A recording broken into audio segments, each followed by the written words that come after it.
የፍሩት አይነት ብቻ ሳይሆን ማንኛውም አይነት የፍሩት አይነት ለስኪን በጣም የታወቀ ነው። በጣም ጥሩ ነገር ነው። በዚህ አይነት ብንጠቀም መልካም ነው። በተረፈ እንከታተል። ይህን ይመስላል።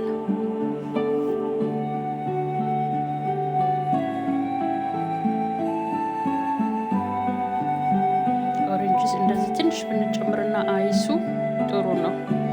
አይስ በጣም ይጠቅመናል። በተለይ ሰመር ሲሆን አይሱ ያስፈልገናል። ጥሩ ነው። እንከታተል። ከወፈረም እንደዚህ መጨመር እንችላለን። በምንፈልገው አይነት መጠቀም እንችላለን። ኦሬንጅ ከሌለው ውሃ መጨመር ይቻላል እና የማንኛውንም። በተረፈ ይሄን ይመስላል። አመሰግናለሁ። ጌታ ከሁላችንም ጋር ይሁን። በሌላ ቪዲዮ እስከምንገናኝ ባይ